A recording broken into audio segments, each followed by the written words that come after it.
उपमुख्यमंत्री एकनाथ शिंदे राज ठाकरेंच्या भेटीला, राज ठाकरेंची एकनाथ शिंदेंसोबत डिनर डिप्लोमसी, शिंदे राज भेटीनंतर महाराष्ट्रात नव्या युतीची नांदी, पालिका निवडणुकीच्या पार्श्वभूमीवर भेटीला महत्त्व.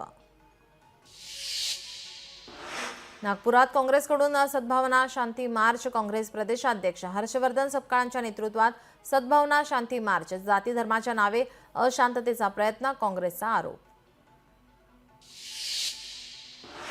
जग बदलणारा बाप माणूस पुस्तकाच्या हिंदी आवृत्तीचे उदय सामंतांच्या हस्ते प्रकाशन, डॉक्टर बाबासाहेबांच्या जयंतीदिनी कार्यक्रम संपन्न. विदर्भातील सिंचन प्रकल्प बाधितांना 831 कोटी सानुग्रह अनुदान, मुख्यमंत्री फडणवीस यांच्या हस्ते आज अनुदान वितरण, विदर्भातील शेकडो प्रकल्पग्रस्त शेतकऱ्यांना दिलासा. साताऱ्यात लक्ष्मण हाकेंच्या वक्तव्याविरोधात निषेध, छत्रपती प्रतापसिंह महाराजांच्या संदर्भात केलेल्या वादग्रस्त वक्तव्यामुळे निषेध व्यक्त. शिधावाटप, दुकानदारांच्या कमिशनमध्ये प्रति क्विंटल 20 रुपयांची वाढ, उपमुख्यमंत्री अजित पवारांच्या अध्यक्षतेखाली बैठकीत निर्णय. देशाचे संरक्षण मंत्री राजनाथ सिंह संभाजीनगर दौऱ्यावर, संभाजीनगरमध्ये महाराणा प्रताप यांच्या भव्य पुतळ्याचे अनावरण राजनाथ सिंह यांच्या हस्ते होणार. मुंबईच्या पश्चिम उपनगरात कुस्ती आखाड्याचे आयोजन, शिवसेनेचे खासदार रवींद्र वायकरांच्या माध्यमातून स्पर्धेचं आयोजन. वक्फ संशोधन विधेयकाविरोधातील 15 ते 16 याचिकांवर आज एकत्रित सुनावणी, याचिकांवर सर्वोच्च न्यायालयात सरन्यायाधीश संजीव खन्नांच्या अध्यक्षतेखाली खंडपीठ सुनावणी घेणार. कॉमेडियन कुणाल कामराच्या याचिकेवर आज सुनावणी, मुंबई हायकोर्टात आज दुपारी सुनावणी होणार. मुंबई पोलिसांनी दाखल केलेले गुन्हे रद्द करण्यासाठी कामराची याचिका. अयोध्येतील राम मंदिराला बॉम्बने उडवून देण्याची धमकी, राम मंदिराला आणि उत्तर प्रदेशातील काही जिल्हाधिकाऱ्यांना धमकीचा ईमेल, धमकीचा मेल तामिळनाडूमधून पाठवण्यात आल्याचं पोलीस तपासात समोर. पैठणमधील शेष नारायण मंदिराला 43 वर्ष पूर्ण झाल्याबद्दल मूर्तीचा अभिषेक करून मिरवणुकीचं आयोजन, यावेळी मोठ्या संख्येने ग्रामस्थ उपस्थित. रेल्वेने प्रवास करणाऱ्या प्रवाशांसाठी आनंदाची बातमी, एटीएमची सुविधा आता धावत्या रेल्वेमध्ये उपलब्ध, मनमाड मुंबई दरम्यान धावणारी पंचवटी एक्सप्रेसमध्ये दिली जाणार सुविधा. पुणे विमानतळाचा आणखी एक नवा विक्रम, एकाच दिवसात 210 विमानांची वाहतूक, रविवारी एकूण 33,000 प्रवाशांचा विमानातून प्रवास. आंतरराष्ट्रीय दर्जाच्या मराठी चित्रपट महोत्सवात 41 चित्रपटांची मेजवानी, सांस्कृतिक कार्यमंत्री ॲडव्होकेट आशिष शेलार यांची घोषणा.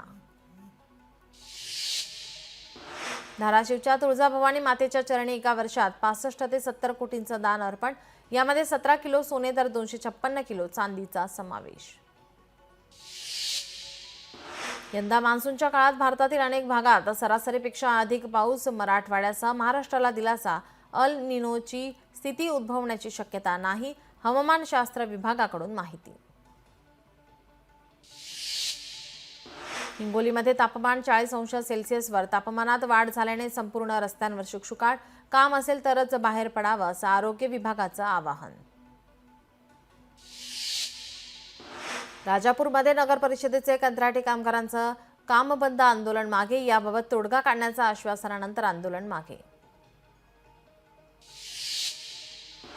सोलापूरमध्ये कृषी उत्पन्न बाजार समितीच्या निवडणूक माघार घेण्याचा आजचा शेवटचा दिवस, 4 जणांचा अर्ज मागे, 18 जागेसाठी 385 जणांकडून अर्ज दाखल. तळोजातील उद्योगांवर संकट, 900हून अधिक उद्योजकांना पालिकेची मालमत्ता कर भरण्याची नोटीस, तर पालिकेनं दिलासा द्यावा असं उद्योजकांची आता मागणी, उद्योग स्थलांतरित करण्याच्या विचारात.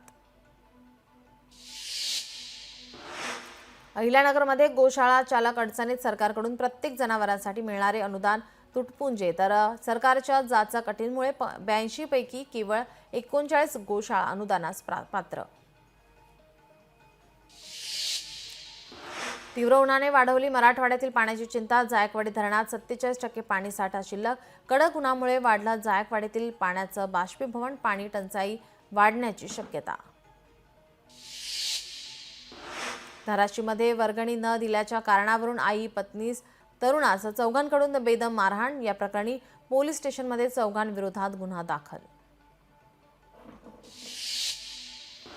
कोल्हापूरमध्ये दुचाकी चोरणाऱ्या चोरट्याला अटक, 2 दुचाकी जप्त. यवतमाळमध्ये शेतकऱ्यांच्या उभ्या पिकाला आग लागल्याची घटना. पीक जळून खाक, शेतकऱ्याचं मोठ्या प्रमाणात नुकसान. या प्रकरणी पोलीस स्टेशनमध्ये आरोपींविरोधात गुन्हा दाखल.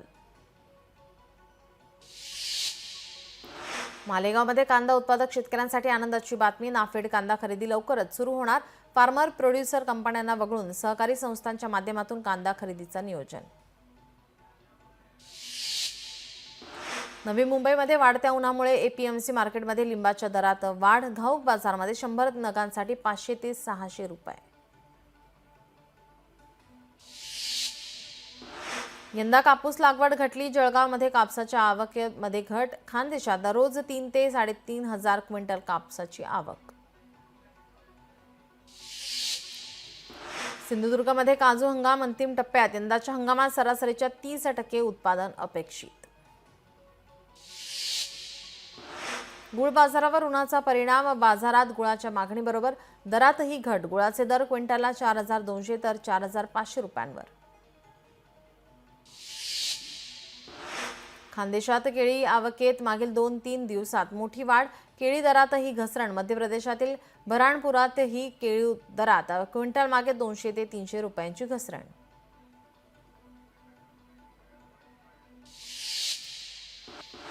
साताऱ्यात लक्ष्मण हाके यांच्या वक्तव्याविरोधात निषेध व्यक्त. छत्रपती प्रतापसिंह महाराज यांच्या संदर्भात केलेल्या वादग्रस्त वक्तव्याचा निषेध. कोका कोला कंपनीला पाणीपुरवठा करणाऱ्या वैतरणा नदीवर पाण्याची पाईपलाईन तोडण्यासाठी मोर्चा. श्रमजीवी संघटनेचा भव्य मोर्चा. मोठ्या प्रमाणात पोलिसांचा फौजफाटा तैनात. कराडमध्ये पेयजल योजनेच्या कामात ब्लास्टिंगमध्ये शेतकऱ्याचा मृत्यू. विहीर खोदण्याकरिता करण्यात आलेल्या ब्लास्टिंगमुळे दगड लागून मृत्यू. लातूरमध्ये ठाकरेंच्या शिवसेनेचा आणि शेतकऱ्यांचा रास्ता रोको आंदोलन. तात्काळ पीक विमा द्या, कर्जमाफी करा या मागणीसाठी आंदोलन. पीक विमा नाही मिळाल्यास तीव्र आंदोलनाचा इशारा.